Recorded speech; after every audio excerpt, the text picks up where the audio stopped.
Assalamu alaikum dear students. This is our 6th lesson of history. Book is Understanding History Book 1 and as our revision week, we are going to revise chapter number 2, Ancient Egypt of Pharaoh.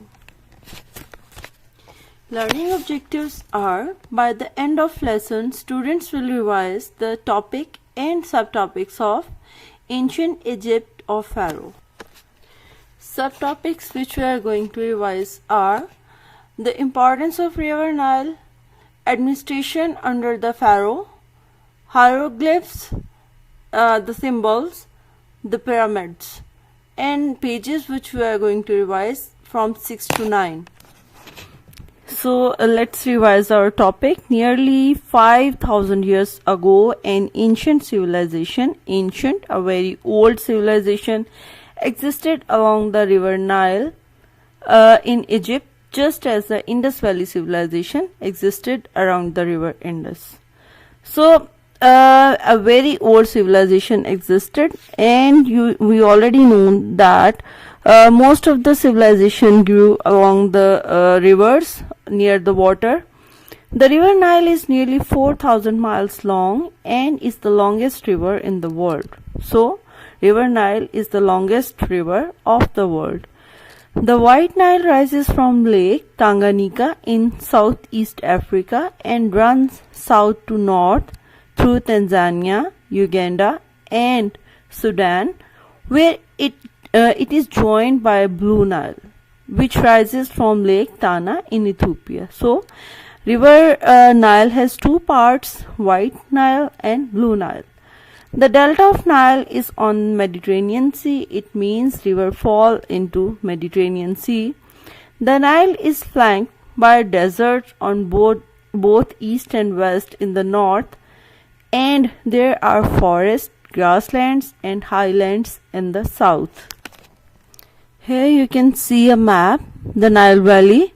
The fertile irrigated area on either side of the river Nile is shown within the dotted lines you can see on the map. Why river Nile is so important for Egyptians? Let's have a look on it. Ancient Egyptians found many uses for the river Nile.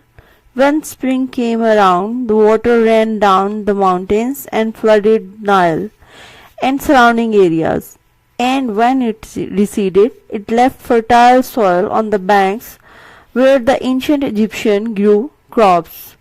River Nile brought fertile alluvium with it and spread on the land, and which were very helpful for Egyptians, old Egyptians.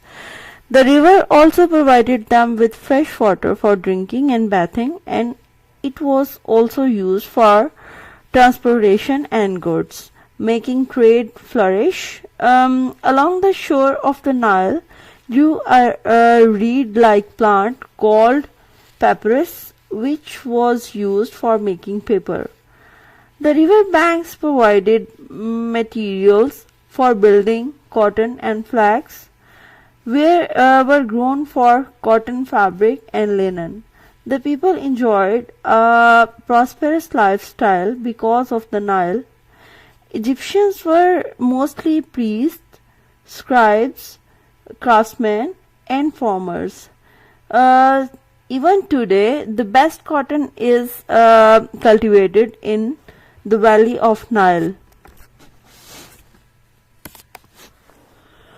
Let's have a look on administration system of pharaohs. The ruler of Egypt was called the Pharaoh, and he owned everything in the land. He was helped by an organized army, a police force, and a huge number of ministers and government officials to run the country.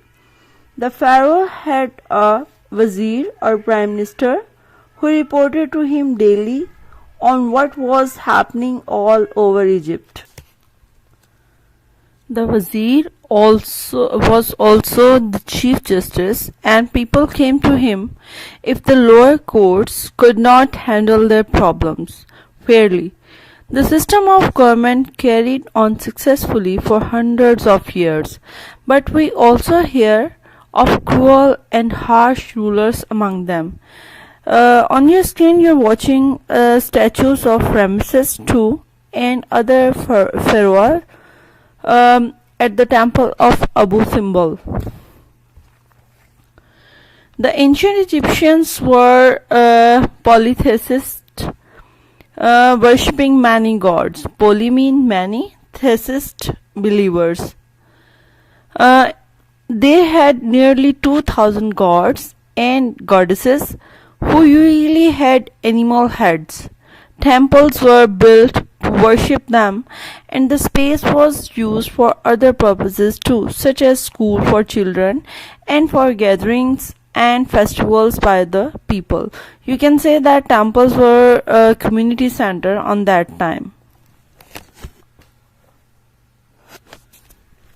Let's talk about hieroglyphs. The Egyptians called hieroglyphs the words of God. As these were used primarily by the priest, these painstakingly drawn symbols were great for decorating the walls of temples too. Hieroglyphs are written in rows or columns and can be read from left to right or from right to left. The direction in which the text is to be read is defined by the direction of the human or animal's figure that always face the beginning of the line. The upper symbols are read before the lower ones. Egyptian civilization came to be known for its writing, as they wrote everything down and kept records. They used papyrus as well as the temple and pyramid walls for writing. At first, they used pictures known as hieroglyphs, but it took too long to write like that, so they created a new form of writing called demotic, coming from the spoken language. Archaeologists have discovered how to read demotic writing, but could not read the hieroglyphs till the Rosetta Stone was discovered in 200 years ago. It had the same story written on it in Greek, demotic and hieroglyphs. Scholars and experts thus managed to read the pictures writing from and to decipher the hieroglyphs. Did you know the Rosetta Stone was found in Egyptian village of Reshida near the Nile Delta in 1799 by French soldiers fighting there? It is now kept in British Museum in London. It helped in deciphering the written language hieroglyphics. Papyrus is thick paper-like material produced from the pith inner side of the papyrus plant, which grew in abundance in the Nile Delta of Egypt. Papyrus is first known to have been used in ancient Egypt, but it was also used throughout the Mediterranean region. Ancient Egyptians used this plant as a writing material and also for boards, mattresses, mats, ropes, sandals, and baskets. Papyrus was first manufactured in Egypt as far as back as 3000 BCE. It is made from the stem of the papyrus plant by cutting out the sticky fibrous pith in long strips, soaking it, and then pressing it down and gluing it in two layers to make a thick paper. Its use in Egypt continued until it was replaced by more inexpensive paper introduced by Arabs. And did you know the word mummy came from Arabic word mumia, from corpses? The pyramids, they are considered as one of the wonder of the world. People today are fascinated by the temples and pyramids of ancient Egypt.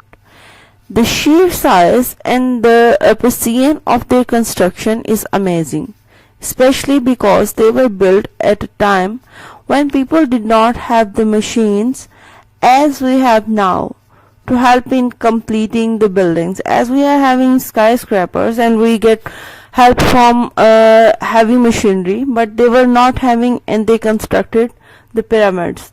The Egyptian believed in a life after death and prepared for it physically as well as spiritually. Pyramids, which are counted as one of the 7 wonders of the world, are the huge tombs built by pharaohs for themselves.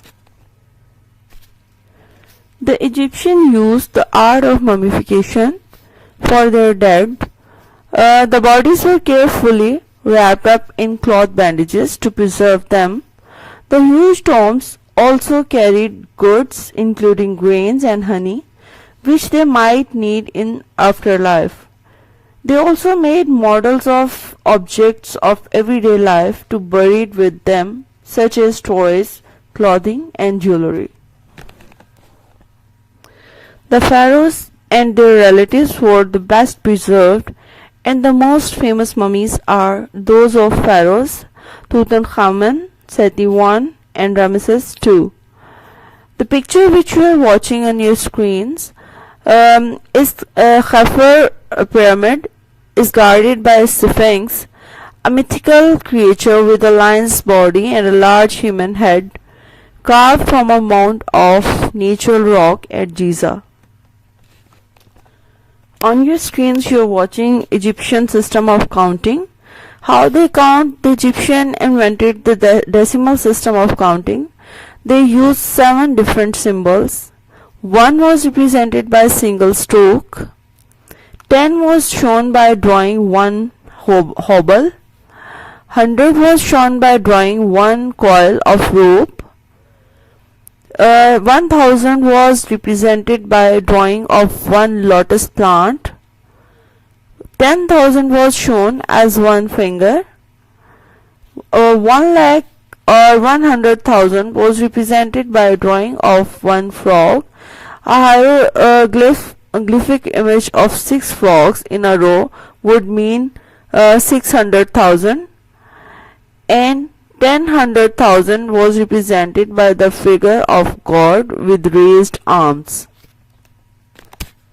Next you will watch a video that will recapture or revise all your concepts again. Hi there, my name is John Green, and this is Crash Course World History. Today we're going to talk about Egypt. No, not that Egypt. Older, less fictional. Yes, that one. Ancient Egypt is probably the most influential of the River Valley civilizations. Like, you may not recognize any Assyrian kings or Assyrian language, but you probably do know King Tut, and you may recognize that the Eye of Horus is right now staring at me and judging me. I can feel your judgment.